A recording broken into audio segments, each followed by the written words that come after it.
And first up, tonight we're going to have Eric Shelton come up, and he is going to present Tori Hawkins.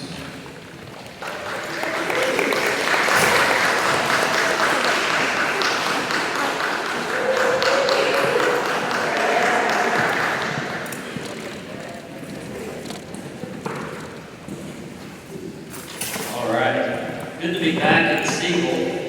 Good to see a lot of familiar faces around here, and especially humbled to have this opportunity to introduce to you Tori Hawkins from my days of coaching up here and her playing for me. It's been a great experience connecting with Coach Matlock and Bill Hawkins, reliving and reflecting on those 4 years that we had Tori here at school. Some of my most successful in terms of wins years in my coaching career, and a lot of that has to do with players like Tori Hawkins. I can remember when she first kind of came on my radar.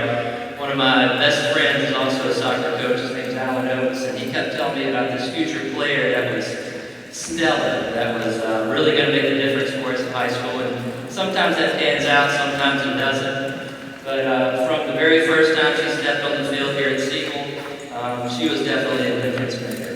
In her 4 years, you can read a lot of the accolades that she collected. And I'm proud to see that one of her favorite memories by far was winning the state tournament in 2008. That was her freshman year. And she played a big role, not just in that final game, but also in a lot of the games leading up to it, scoring big goals and big matches against our biggest rivals, Franklin and Houston, all the teams that you hear about whenever you think of women's soccer. And I know you think about women's soccer a lot. Sophomore year, returned to state tournament, junior year sectionals, and then her senior year with a broken nose, leading us through the sectional game to return us to the state tournament again. So an outstanding soccer career. But I don't really want to talk too much about her soccer performance. I really want to talk about her as a person. One of the questions that I get a lot is what sets apart, the good players from the elite players. And when I think about that in the context of Tori, I see there's a nexus between a love of sport, hard work, and a competitive spirit. It's hard for me to think of a player that didn't work harder for everything that she earned. From the very first time that she set foot on our field, she set a standard for performance, not just in practices, but also in games. And it brought the entire team up to her level because it was obvious when she was on the field if other players were not elevating themselves to her level of work. For good players, coaches have to hold them accountable. And for great players, they hold themselves accountable. And that was something that stood out to me when I was thinking back about Tori as a player and as a person. And everything that I say tonight about Tori, even though it's in the context of soccer, it applies to her life off the field equally. Highly competitive, striving to be your best. Second place wasn't an option for Tori, and you can probably say that about a lot of the elite athletes. For many, success is measured in wins and losses. You compare yourselves to others, but for Tori, it was more intrinsic. She had to become a better player, become a better person every day, whether it was on the field or in the classroom. Goal-driven person, driven to maximize her potential. You see that in her accomplishments on and off the field. She has a love for the game. Commitment was never an issue for Tori because she loved the process. She loved being on the field. She loved being with her teammates. It's in her blood. Even today, regularly found playing soccer in the community that she lives down in Huntsville, coaching and developing the youth in her community. While she lived here in the borough, anytime you went to the soccer field, you'd see Tori. You'd see Tori with her friends, Tori with her sisters, Tori with her dad, enjoying time together, training hard, playing the sport that she loved. People, I'm sure, ask her, don't you miss out on the other aspects of players like Tori, I really believe in my heart, because I think we're a little bit akin in this, and we don't miss out on those things because we find fulfillment in the community that we embrace on the soccer field. So when you combine those things and a great support group like her family she has sitting around her, it's really no surprise to see this list of accomplishments that you have in front of you. Thank you, Tori, for allowing me this opportunity to brag on you. I enjoyed our 4 years together, and I'm incredibly proud of the person that you've become. Congratulations.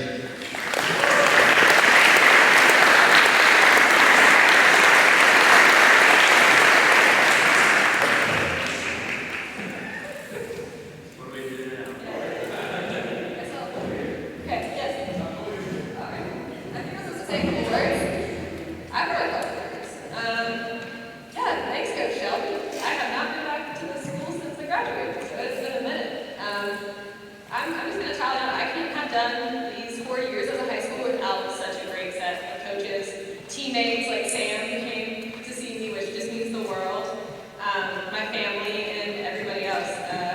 I do love soccer. I've been in trouble for missing family events for playing pickup, and I've been through a broken nose. Didn't even realize I had broken my nose, and all those great things. So I thoroughly enjoyed my 4 years here. And a lot of girls get burnt out during high school soccer, and I had the right set of circumstances, the right set of people where I was able to go and play college and enjoy my 4 years of college, which is only harder. So it's really, really exciting to be honored, and yeah, I just want to thank everybody who helped me get here.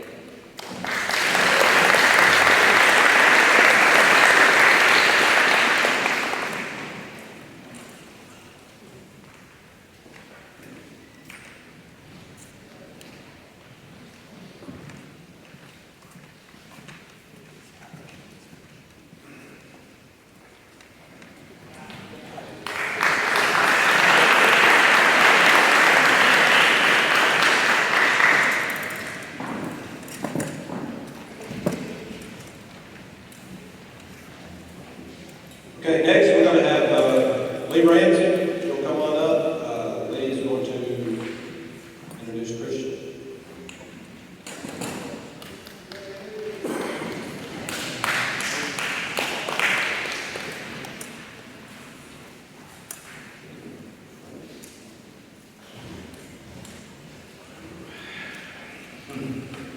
So, I guess I want to start by saying that my hope for every coach is they get the opportunity to coach a kid whose talent, ability, and love for the sport far exceeds anything they can do for that kid as a coach. It was amazing having him step in from day one, and you already knew something special was going to happen. In my wrestling, my technique was sort of like a butcher. I would club, meet, and try to have more endurance than the other guy. And then Christian comes in and he wrestles like a surgeon. He just carves people apart and takes their will away from them. He raises the sport to an art. And watching that was amazing to see. He was special from day one. In fact, he was single wrestling's first freshman captain. And there were a lot of parents that got upset at that, a lot of seniors, parents that were upset that their kid didn't get a chance to get the captain because he was a freshman doing it. And at first, there were a few things that sort of gave pause. I think his first practice at Siegel, he pulled the fire alarm accidentally when we were running through the hall. Our first tournament, we put on this like protective skin gel. He looks over at Coach Pruitt. It was Coach Pruitt all over Coach Pruitt's face. And I'm sitting going, man, I don't know. I don't know how this is going to go. Maybe there's some decisions that should have went the other way. But then I saw the kid start maturing and becoming the leader that he ended up being by not only the end of his career, but the end of that year. He became Siegel's first state qualifier as a freshman, I believe, one of, and also the captain on our first region championship team. I knew the whole time when he was with me, he was being recruited. No, we're not supposed to say that word, but it's just how it is. I knew he was being recruited from public schools, private schools, coaches that were in the Tennessee Wrestling Hall of Fame, programs that had gymnasiums built just for the sport. And I always wondered,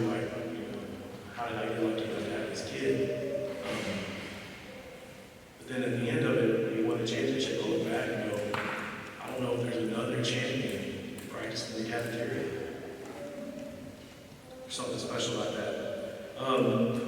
He would stay after, so not only did he seek out other practices, after our practices on the weekends, every chance he was a gym rat, but he never missed one of ours.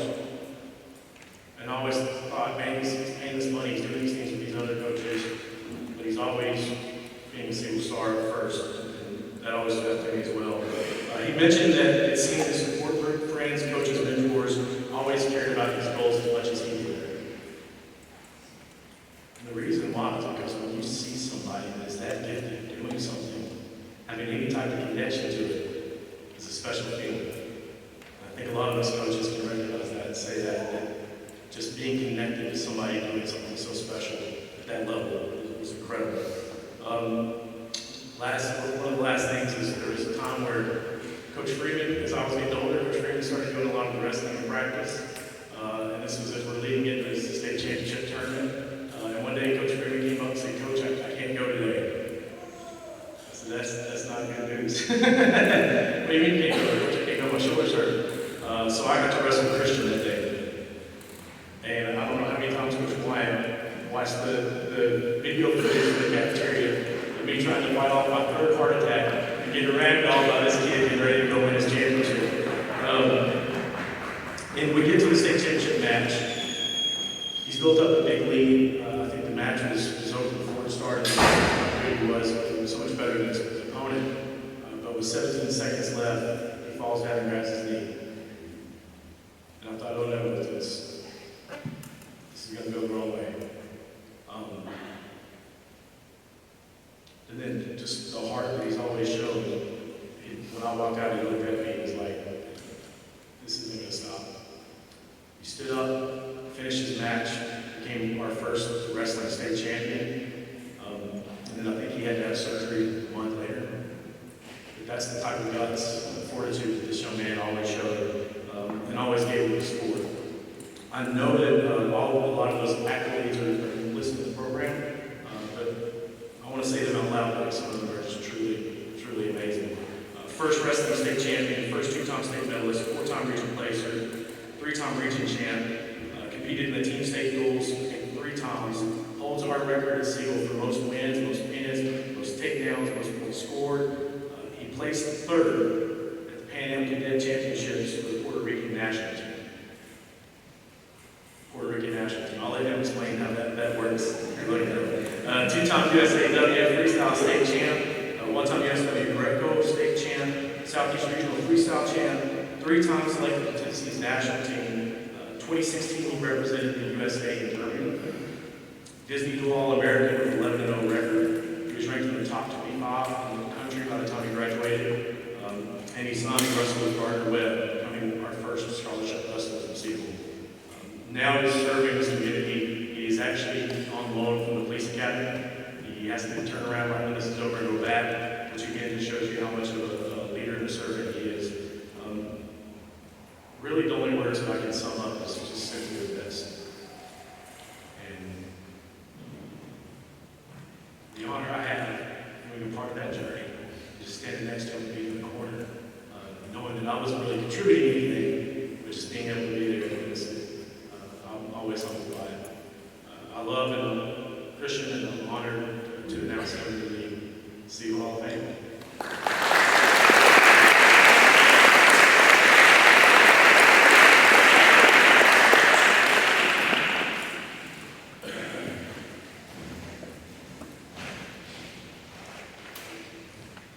First and foremost, don't let them lie to you, I was an angel. Truth be told, when I came here, I didn't really know what I was expecting, and day one, like he said, he named me as a captain of his wrestling program, and personally, as a freshman, I thought that was an absolutely horrible idea. He did tell me, though, that being a captain isn't all about what you say, it's more so about what you do and how you act. And having a man like Ramsey be my leader for 4 years taught me that not just wrestling, but life, it's all about the work that you put in. He told us every day that you become 1% better every day to be 3 times the man you were when you started the year. And I really took that to heart, whether it was on the mat or in life, and so far it's led me to everything that I've ever gotten, and that's why I'm back here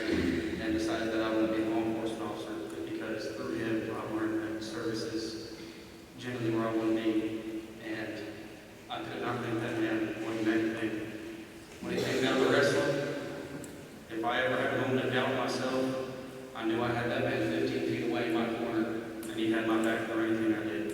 And I just want to thank him, my family, and all the mentors I had that pushed me along the way.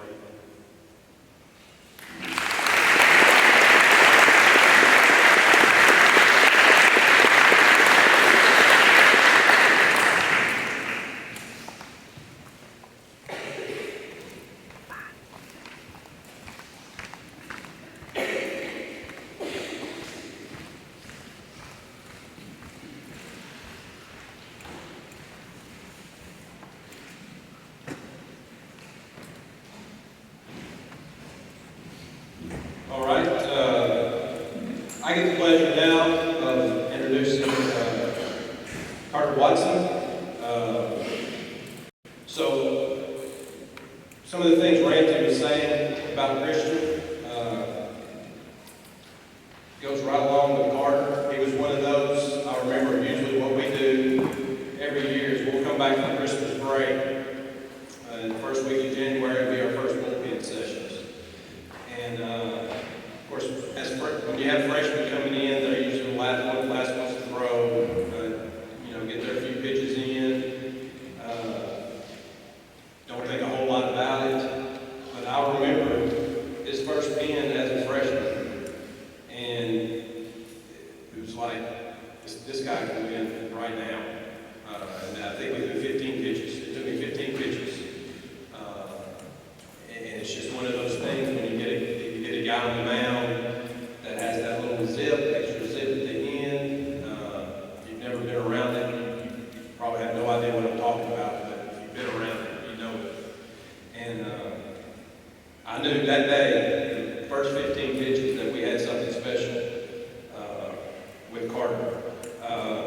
And quickly, I'll just go through just baseball stuff first, stats. So I I've never really gone through our stats a whole lot as a program. So I pulled out our old computer and went through Carter's and started comparing him through the 20-year history. So he has a school record for most wins as a pitcher. He was 24-6 in 4 years. He's the only pitcher I've had that went out and started games all 4 years. And he was 3-1 as a freshman. 7-1 as a sophomore, 4-2 as a junior, and then senior he was 10-2. His 207 innings pitched is a school record. His 262 strikeouts is a school record. There's not anybody real close. Nobody else was able to do that early in their career.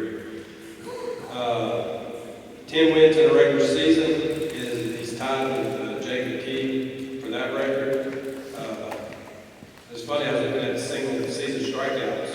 I have 3 players with 96 strikeouts in a season, which is weird over 20 years, and 1 with 95. So he is tied with 2 others for the most strikeouts in a season. And if you know college baseball, it sort of starts and stops with the SEC.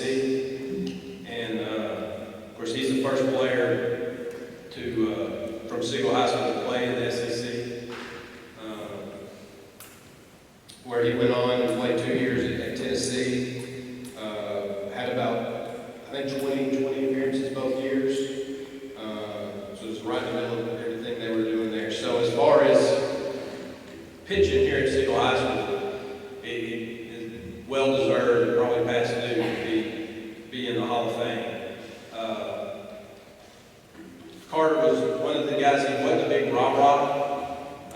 You have different kinds of leaders. All you coaches know that. You have some that are sort of rah-rah and get in your face, and you have some that are more example, lead by example, and do what you're supposed to do. And Carter was he was always just doing what he was supposed to do. Practice every day, took care of school, did all the things he was supposed to do, and he sort of was one of those people we have Kenneth Roberts, who was the first baseball person inducted, and he was here the first 3 years, and that was just sort of, he was instrumental in showing that we could compete.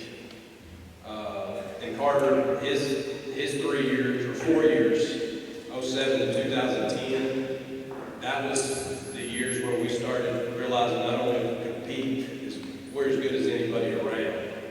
And his senior year, we ended up getting beat by Tullahoma. We lost to Tullahoma 5 times in the region before we ever got over that hump. But we were the better team. He was the better pitcher that night, and we just couldn't quite get it done. But we knew for 4 years, there was 4 years, that every time he went out on the mound, you had a chance to win. Which, as a coach and a pitcher, that's all you can ask for. And like I said, his character, you knew there wasn't going to be anything pop up during school or have any problems. He was going to show up, go out on the mound, give you a chance to win, and most of the time we did. Like I said, 24 games over a 4-year span is solid. There's not many people that can ever say that. So he was instrumental in that next step as a program, getting us to the point where we're right on the verge of getting over the hump. We know we're good enough now, and it took us 6 more years before we got to a state championship. The things that happened in 2016 don't happen. We don't have guys like him in the program, setting the standard of what we want out of our guys, and the guy that we trust with the ball every night. Carter's well deserving. I hadn't seen him in a while. It's great to see him here tonight. But he's one of the, you hear him say he was a dude. Give him the ball and you're going to win the game. So, Carter, come on up. Congratulations to Carter.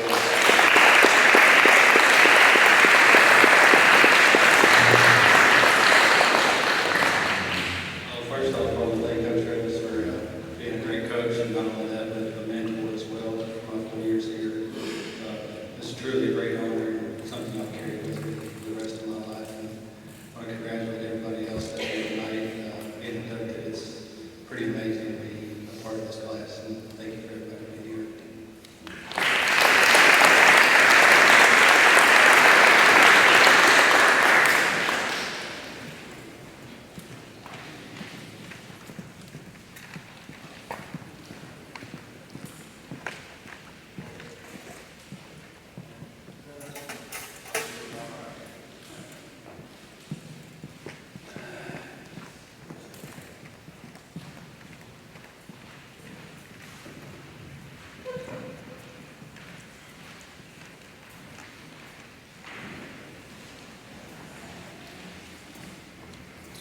All right, next up we're going to have Ben Dodson. He's going to make his way up and introduce Safety Williams.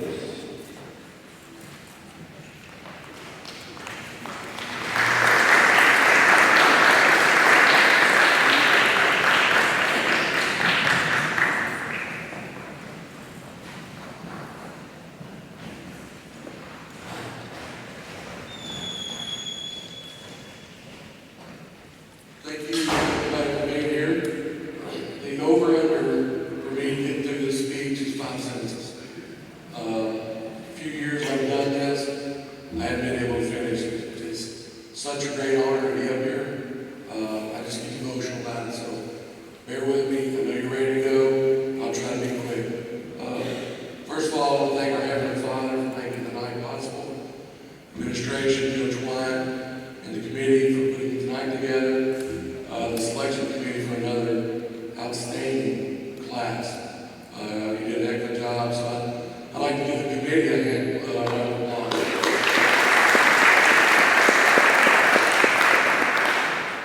It's a great honor tonight to introduce Cedric. A lot of people around Seagull, when he was here, they just called him Big Ced. Cedric's joined here tonight with his wife, his 2 beautiful children. I hope I say this right. Elena and Naomi. Is that close? Maybe, I'm sorry. His mom, and we're going to welcome him in the Sports Hall of Fame tonight. A couple stats, you've got the program in front of you. I'd like to run down a couple things that highlight Cedric here, probably more so than his college days. Ron Siegel said it was part of the winningest team ever in school history so far. In Cedric's 3 years, his record was 82-15, which isn't bad. All that, he went to 2 state tournament teams back to back. His senior year, he battled injuries, but he was managed to senior year with other guys. He won 21 of his last 22 games. That was the state tournament that year. Again, made the Final Four, averaged a double-double. That's points and rebounds his junior and senior year. I'm trying to hurry. He also led the team with block shots. He finished his career with 355 block shots in 3 years. That's pretty good. He was also a nominee for the prestigious McDonald's. He was a McDonald's nominee. Didn't make it, but just getting recognized for that is awesome. We could go through his stats. In high school, he pretty much made all everything. You name it, he was on it. He was one heck of a player to have here in the walk halls. We're up here talking about leadership. Cedric was kind of a silent leader. He led by more actions than words. And he'll tell you that I have plenty of words to give. I was going to get up here and tell some stories, some funnies about him, but he's on the microphone next, so I'm going to leave that alone. So maybe he won't say something bad about me. But other than winning the state, Cedric did everything here at Siegel. Right after senior year, he was able to sign a scholarship early. Got a lot of Division I offers. He ended up going to UNC Wilmington. I don't know if you're familiar with that. They have a beach close. I don't know if that helped. Maybe 10 minutes from their dorms, walking. So I'm sure that was a burden on him. While at Wilmington, let me back up a step. At Siegel, he is 5th all-time scoring leaders with over 1,500 points. Like I said, he led the team in block shots. His freshman year at Wilmington, a lot of the players here that went on to college know you got to be really good to play your freshman year. Cedric got thrown into that role. He started, I think, 25 of 31 games, which your freshman year is unheard of. In his 4 years, he started 102 games out of 125. He also finished with 974 points. And I'm starting to think, so you're just thinking, if you did those free throws in the freshman sophomore year, you'd have over 1,000 points. 768 rebounds in 4 years. They won their conference his senior year. Had an appearance in the CIT tournament. Graduated in 15. But what I'm most proud of, graduated at 3.3 GPA in communication studies. So hopefully when he gets up here, he'll be able to talk and get through it. After he graduated, he had the opportunity to go play in France, fulfill a childhood dream. Went over there, played a couple seasons. His faith called him back to the States. With his beautiful wife, they now have 2 children, and he's in the workforce, being a real person now, I guess. Without any further ado, I want to bring it up.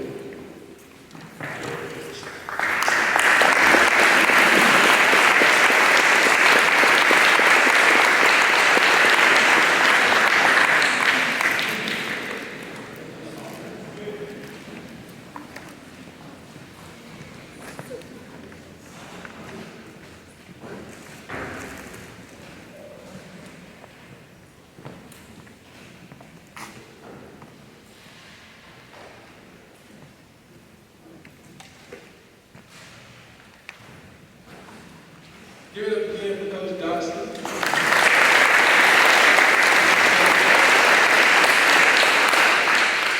I want to thank everyone for coming out tonight.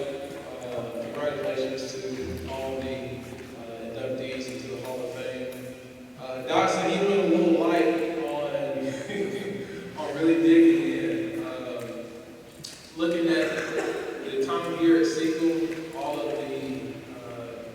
early mornings, late nights, the thing that stood out the most was the family, the culture that was created thanks to Coach Dotson and all of the coaching staff and the principal. We had an excellent administration to assist us on the road, to keep our grades up.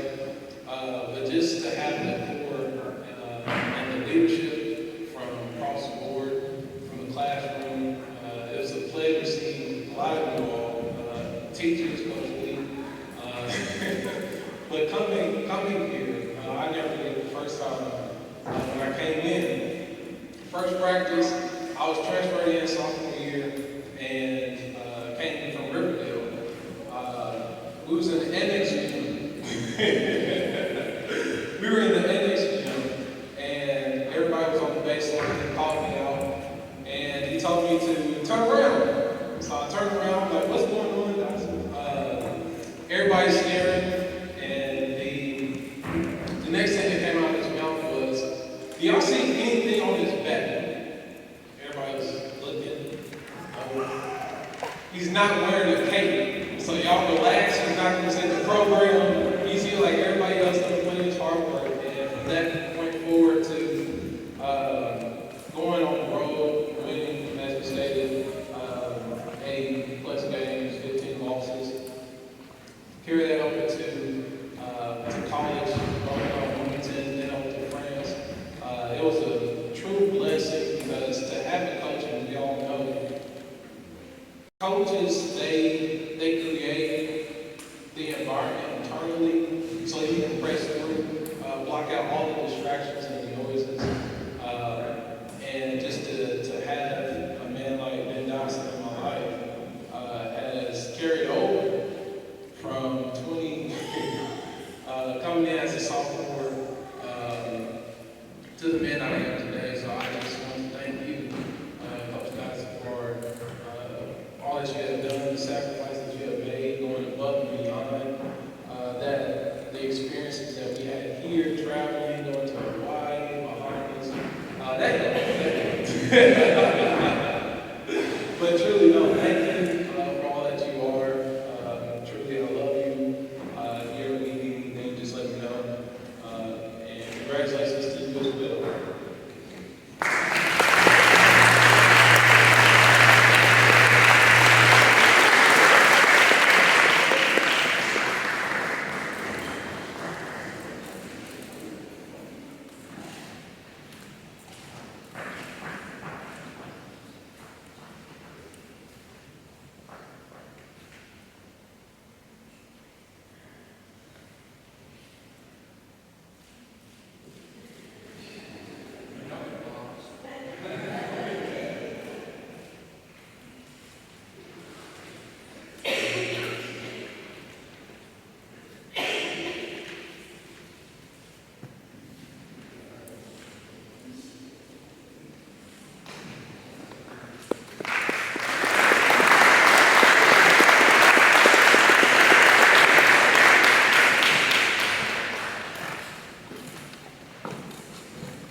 All right, real quick before Coach Freeman comes up here, I'm going to say a little bit about Coach Ramsey.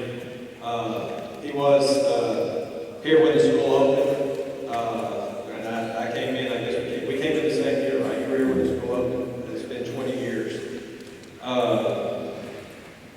But as far as setting the tone in the school and just, he's been here, he was here from the start. You talk about culture. He helped, bring us here and everything like that. He's a guy that I'm telling you, it's just fun to be around all the time. He's always smiling, always having a good time. He was an absolute great teacher. That's what the central office gets people, hires people. They take really great teachers. I mean, absolutely great teacher, great motivator, great coach. To me, he's a true friend. I miss him every day that he's not here. The only thing is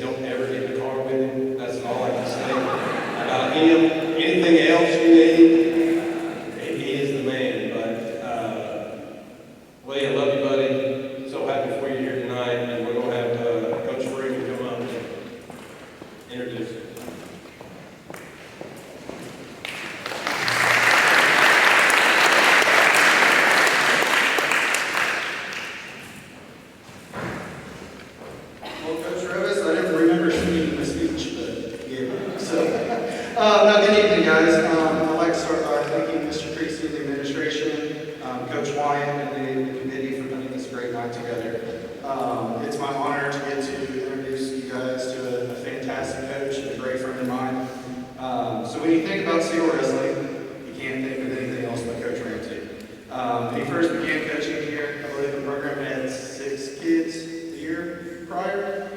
So, but his time in the program set, like Coach Rose said, set the tone and set the standard for success of Seagull Wrestling, what it has been and what it is today. There are a few ways to define success of a coach and the program. Most people think of numbers of wins, trophies, medals, things like that. Coach Ramsey has them all. In 2013, we had our first ever state medalist, Al Fender, who was also an inductee, or a former Hall of Fame inductee. Leading up to that tournament that year, I had already been kind of talking to Coach Ramsey.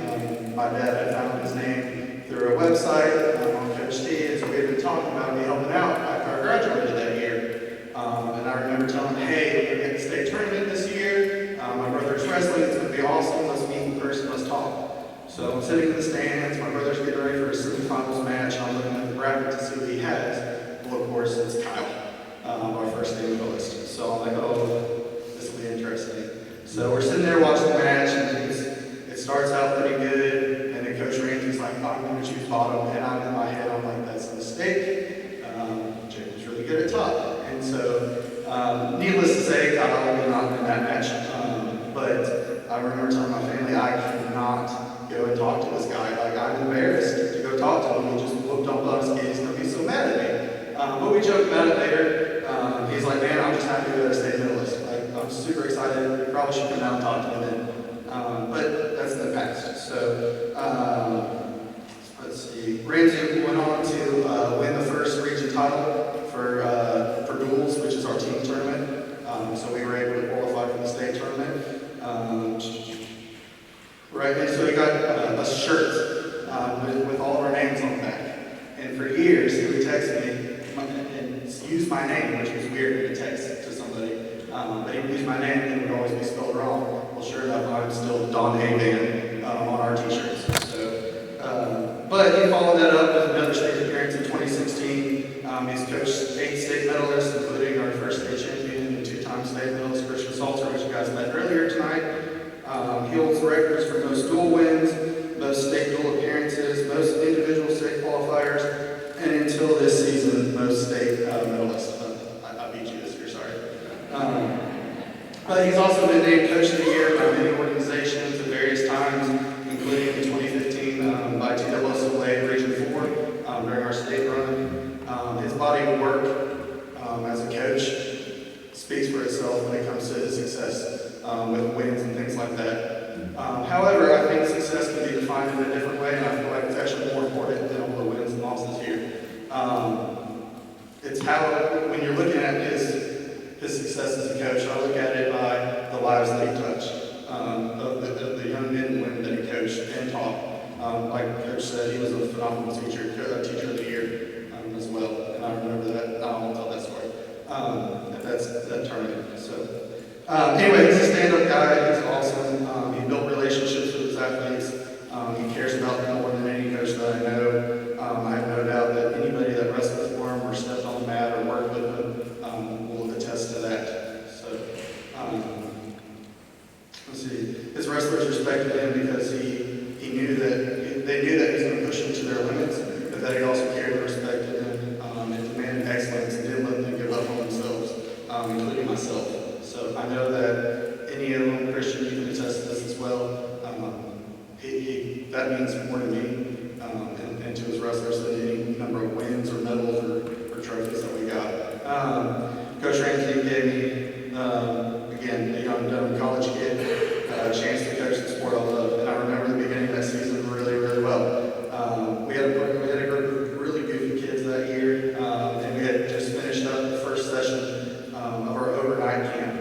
And so a bunch of kids went to go shower, Ramsey went back to his office. Well, some of us decided to stay back in the cafeteria and hang out. Well, he comes back from the office and sees everybody running around. They've got a tennis ball and they're throwing up against the wall playing wall ball. And he is livid. He starts yelling at them, you don't pay for this wall, you don't pay for this wall, you don't have to take care of it, this is not how we treat our school. And then him and I made eye contact. And he just stopped and walked away. And I was in the middle with the ball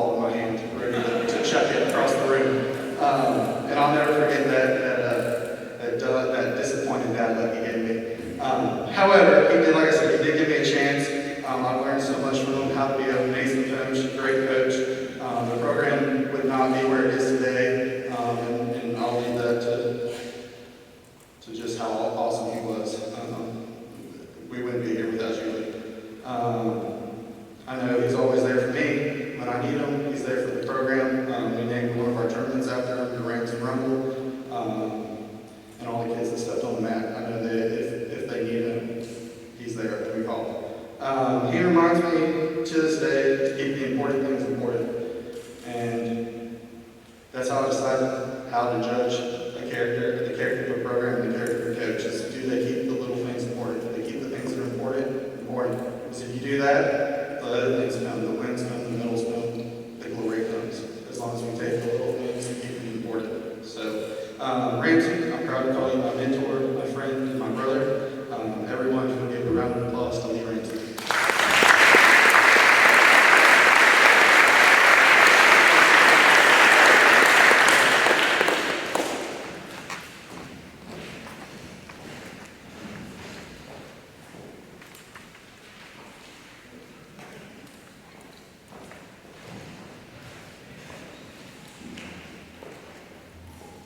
So I guess I'll start off by saying that I know I'm the least deserving person to be in this Hall of Fame. But nobody appreciates it more than I do. When Coach gave me a call, I was shocked, still am, don't believe it. So because of that, I've got a lot of people to thank. And I hope I don't take too long to do so, but there's just too many people that I don't want to leave out.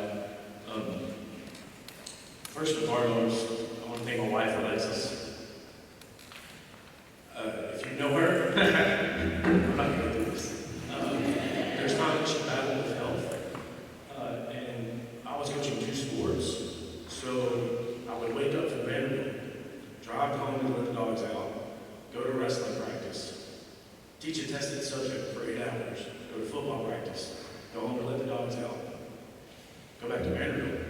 The whole time I kept thinking, man, I'm tough, I can do this, I'm tough. And now I realized that she had to fight way too many battles with him. And she was a little worried through all of it. She did that so that I could pour into my kids. So, thank you, Alexis. I love you. I couldn't have done it without you.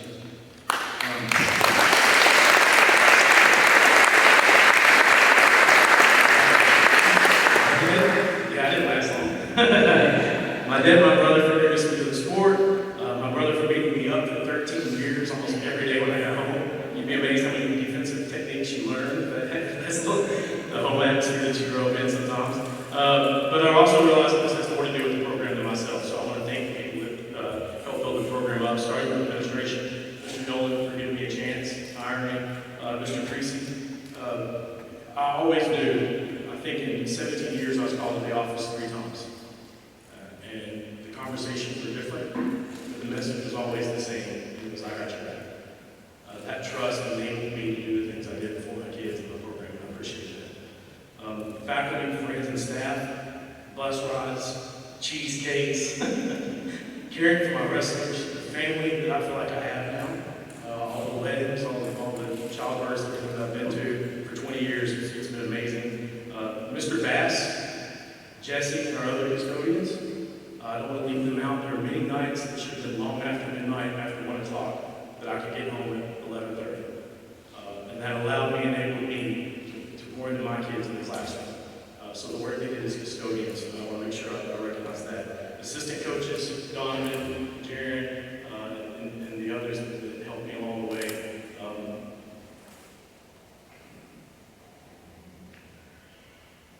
Proud of who you are. It makes me excited to know that y'all are still coaching, and then you didn't learn too many bad things when we were coaching there. The parents, Frolos, Fagans, bitches, salters, many more, that made my job easier. But mainly I want to put the spotlight on people that deserve it most, the wrestlers. I am a teacher at heart, so there's many lessons that I learned from them, many more that I learned from them than they learned from me. So I want to just share some of those 2 stories. I want to thank Sam Jordan. I think it was my first year coaching. He's a good coach. Got got these nice rugby jerseys, and they got indestructible buttons. Pull on it. I said, no, Sam, I'm not going to do that. Pull on it. No, Sam, I'm not going to do that. Pulls, and the buttons go in every direction. I learned that you don't believe the hype. That if you want to get good, you keep working. You don't listen to what people sell you or tell you. From Cal Coder, we had never had a medalist. And that guy worked harder than any human being I've ever seen. Literally, after practice, we had to drag him off the mat because he couldn't walk. From him, I learned that just because it hasn't been done yet doesn't mean you can't do it. And he was our first medalist because of that determination. From Madison Biggs, who never wrestled a varsity match with me, but every day in practice he would finish second. We ran our halls and ran our steps. And the reason why that stands out is so important is Kyle Coder was barely finishing first every day. And I know that Kyle wouldn't do what he did if it wasn't for Madison Biggs, who never got the chance to be in the spotlight, and showed up every day for his teammate. I learned that dependability is one of the most important traits. From Michael Moultrie, we were wrestling in Oklahoma for a chance to go to the state rules. Before he goes out there, I said, you don't have to win this by much. In fact, you can lose as long as you don't get pinned. Just don't get pinned. He goes out and loses. He's slamming the kid. He got within an inch of getting disqualified, which would have knocked us out of the state tournament. He comes off, and we had some choice words. He said, Coach, never tell me not to do my best. And it was a reminder that champions don't judge themselves by their competition. Champions judge themselves by the best that they can do. That lesson has stuck with me ever since. Speaking of pushing yourself, we're in the weight room one day, and Blake Grant walked up to his teammate who's trying to max out, and the kid just can't get in the weight. And in all his wisdom, Blake pulls him to the side because he's a senior, and he said, the trick is whenever it gets harder, you got to push harder. Sometimes that's it. The lesson is sometimes you just have to push a little harder. His brother Nick, we're wrestling at Tennessee State School for the Blind, and because of the way our schedules are entwined. And Nick was a really good wrestler. And he goes out and handles the match the way he's supposed to. And Nick was a kid that sometimes can get a little trouble, he's a little swirly. And I remember he grabbed the kid's hand, walked him to the middle of the ring, or mat, walked him to me to shake my hand, and then walked him to a seat on his bench. Coaches and athletes, remember that competition is important, but compassion is even more so. And we need a world where leaders are leading in that manner. Jersey, one of the worst kids I've ever coached when he started. So much so, it's probably not what you're supposed to say at banquets. So much so that I told the other coach, that kid will never wrestle for me again. He said, Coach, give it a shot. He's still a sophomore, kid's changed. Turned into one of the best leaders I ever had. But one of the memories that will never leave me is we're wrestling for our first state duals appearance, first region championship. And Mason Luke was wrestling his match. And I get so mad at the ref that I take this time off. And I can't remember if I throw it at the ref, but I don't know how I didn't get tossed. Threw it in the stands. Stands are going crazy. Jersey's dead and saying all sorts of stuff. And I remember Jersey looks over at his dad and says, Coach, Dad, that's not how Coach Ramsey wants us to act. That was helpful. And it's a reminder that leadership is not a position, leadership is an action. And we all have that chance. Christian Salter, he was undefeated, and I thought he was, we knew that season we had a chance to go undefeated all year long. We were wrestling a kid from Oklahoma. Is that right? Ranked 8th in the nation. And we lose on a bogus call. So I'm losing my mind again. And Christian says, Coach, it's all right. I should have let me in close. Things that I should say as a coach, he says to the wrestler. Which is a lesson that personal responsibility is the only way to lead to improvement. Often as coaches, we forget that. We look at our kids when we lose and ourselves when we win. We should flip that as much as possible.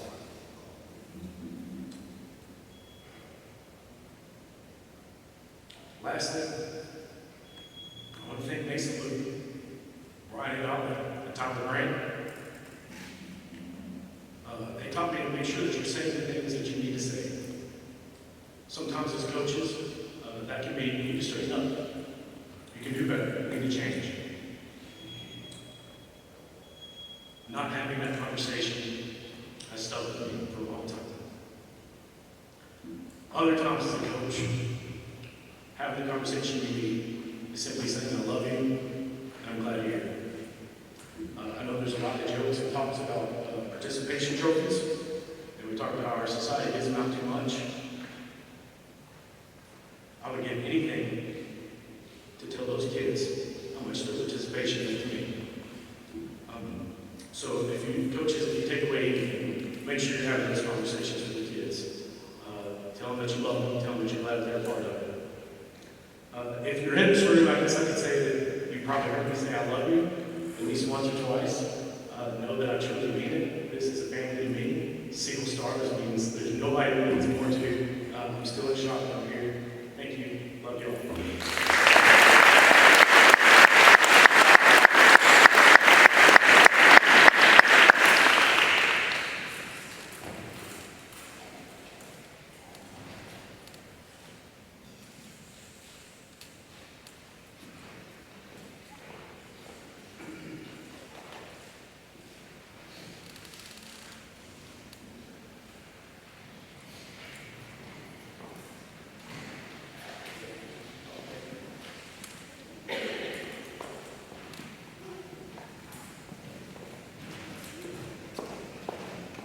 All right, we have one more tonight. Going to ask Nick Hardesty to come on up. He's going to introduce his father, Rick, who has done so many things here. You just do not have athletic programs without people like him in the community. Nick's going to say some nice things, I'm sure. But Nick played baseball for me here too, and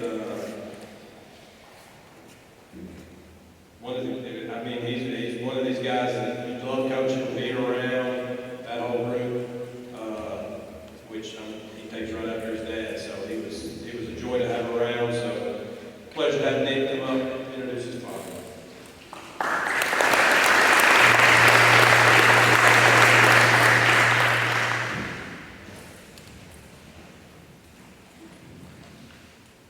Hi guys, good afternoon, good evening. For those of you that don't know me, my name is Nick Hardesty. I graduated from here in 2014. As Coach Revis just said, I was a member of the baseball team, although I would argue that I probably spent more of my time supporting other sports and my baseball teammates and actually learning how to play baseball, hit a curveball, any of those things. But that was one of the most important lessons that I think my dad taught me. It takes zero talent to be a good teammate. So I tried to apply that in some way that day, whether it was come to a basketball game, football, golf, volleyball. I was at everything. But I did everything I could do to be there for my friends and my classmates. I say all that to say this, and I didn't really fully realize this until Coach Wine asked me to come up here and introduce my dad, is that someone had to drive me to all these events because I couldn't legally drive. Intro Rick Hardesty. So thank you for driving me around the mid-state and beyond to yell and paint my body. It's great. But kind of on that note, he's always been really supportive of my friends, as well as my sister Alex's friends. He's always welcomed them like they were his own children. He's always found a way to be passionate about the things that we were passionate about. I think that's one of the things I appreciate the most about him.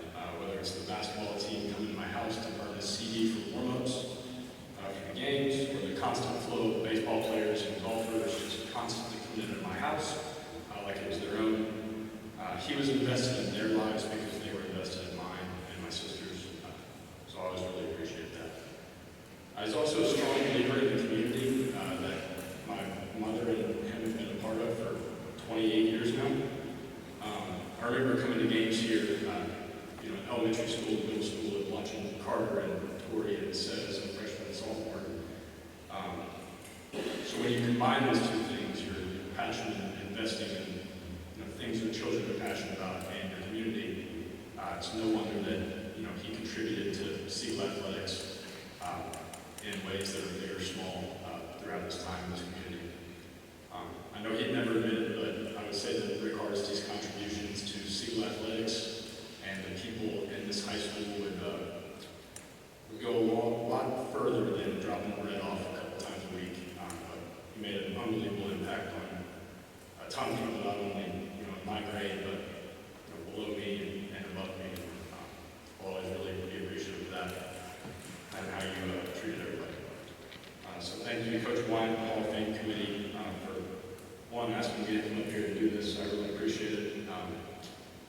you for recognizing my dad as a member of this Hall of Fame class. So it's my pleasure to introduce Rick Hardesty.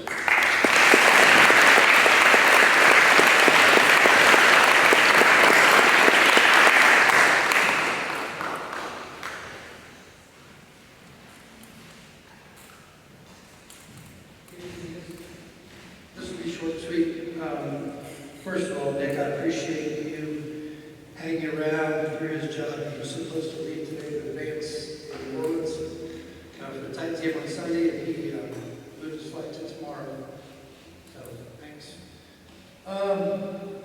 This is going to be fun. Coach Raines, you are not the least deserving person to go to the Hall of Fame. After listening to you speak, and one of your athletes talk about you, your role here has been significant. The other funny thing was, we're like on the third person in my life of 30 years. Looks at me like, what are we doing here? So, next time let the contributor go first, because when these players get up there and we hear about their passion, their time here, and the coaches get up and bring a spiel, and it's really tough on the last guy who didn't have that. So, I'll be quick. First and foremost, I want to thank the 2023 Hall of Fame Committee for this prestigious honor. I'm humbled to be included in this amazing class. I'd like to congratulate Tori, Christian, Carter, Cedric, and Coach Raines on their outstanding careers in tonight's induction. As Nick said, I had the pleasure of watching Unity play. Carter, Tori, said, big said. But I was talking to Nick about Cedric. That is said. So, Cedric, he gave me permission to talk to Cedric. But, you know, when I got to watch you play, I was reading bios, because some of this, you guys have been on for a little while. I was so impressed with not only your athletic accomplishments, but your academic accomplishments. I think it's imperative as an athlete. I had the blessing of playing college baseball, and I think it just helps you be a more well-rounded person. And the commitment it takes to be a college athlete and student athlete can be very taxing. And some of you mentioned people being on the road with you and getting help to do what you need to do. But it's a huge commitment to be both. And like I said, when I read about you guys and what you've accomplished, you should be commended.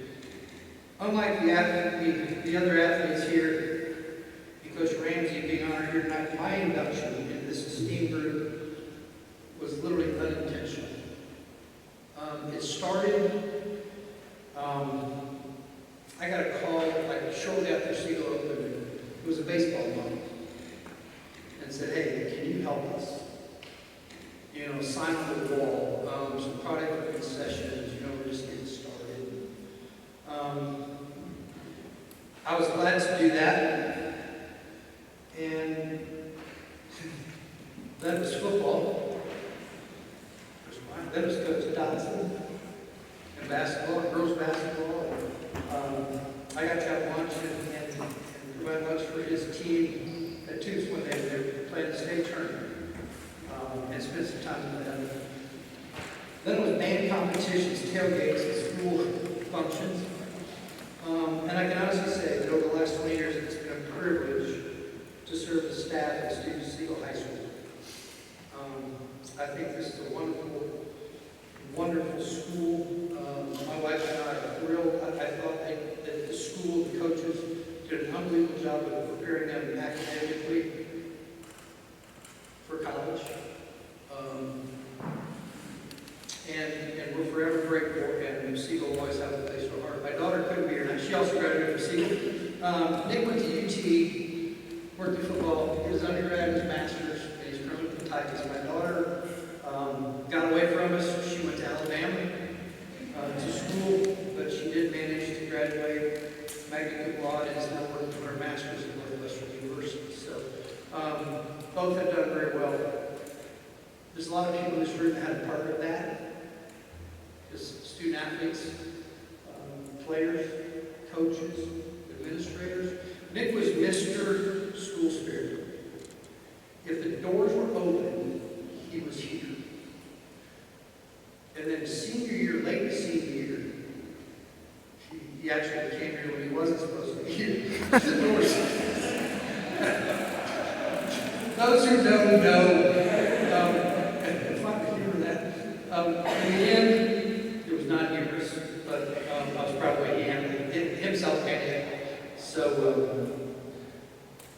congratulations, everyone. And I hope that God continues to bless you and your families. And be safe.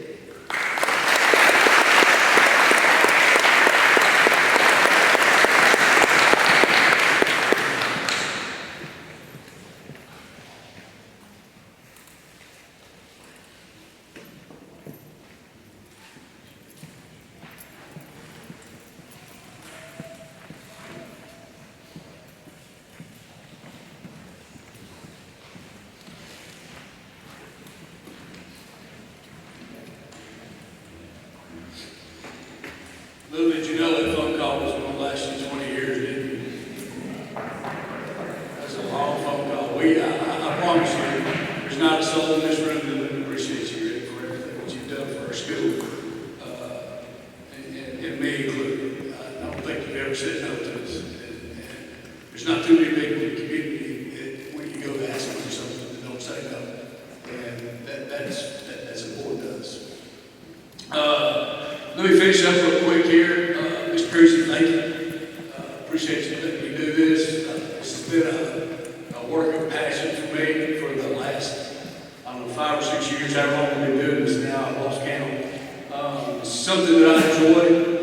One of the greatest pleasures I have in my job that I have right now is being able to call you guys as athletes and congratulate you. That's one of the greatest things, to have you come in and be able to celebrate you for what you guys have done. And Mr. Creasy allows me to do that, and I appreciate you, buddy. Ms. Collier, anybody that works here knows she runs the school. Mr. Creasy just signs the checks. She's the one to go to get things done, and she's done a lot the last 3 weeks around here. She's an incredible lady. Coach Field, appreciate your help. Tyler, appreciate you guys helping us out with setting up and videotaping the sound. Ms. Bracey, Mr. Delridge, Dallas Hill, all you folks, Ms. Anderson, thank you guys for providing our meal tonight. All you coaches that are here present tonight, thank you. I know this is a night away from your families and things like that, but it's important that you guys are here. It's much appreciated from me and from Mr. Creasy, I know. Josh Houston and Associates, Josh is not here tonight, but they help sponsor us and help sponsor our Hall of Fame rings that you guys will receive Friday night at the ball game. Our Hall of Fame committee, Morgan Darnell, Coach Hill, Ms. Martin, Mr. Andres, Craig Revis, Deborah Roberts, Jay Seals, Eric Shelton. If I missed anybody, I'm sorry. But these are the people that sit in a room in the middle of February, in the middle of March, and we go through the nominations that we get, and we go through the history of our school. Mr. Andres right there knows every kid that's ever come through here, just about. It's the most unbelievable thing in the world to me. But you guys are such a big help, and I appreciate you. Pictures from tonight will be posted on the athletic website. And we'll see you guys at the tailgate on Friday night. And one last thing here. You guys that were nominated tonight, you guys are always welcome to Signal High School. We hope that you've taken part. We hope that what you've taken out of Signal High School are some great stories, the games, the rides to and from, the locker room, the games that happen, your coaches, your teammates. I'm glad that some of your teammates were able to show up for you tonight. I think that's important. The lessons that you've learned, that you've been able to carry with you throughout your time. Hard work pays off. That character always wins. That perseverance is very important in life. You have to have ambition and determination to make it through life. You guys are competitive. That's why you're here. And competitiveness will get you a long way in life. Trust, courage, selfless, those are all adjectives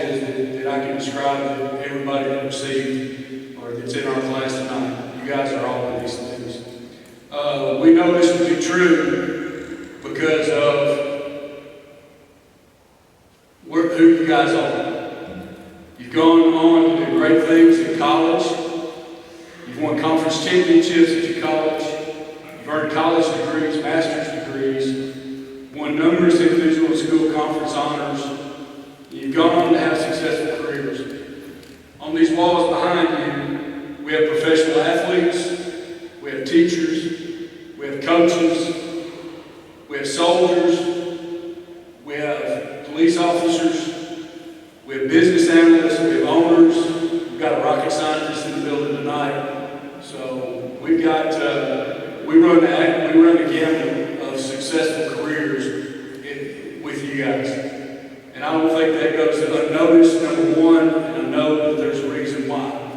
Because you guys have all those adjectives that I described before.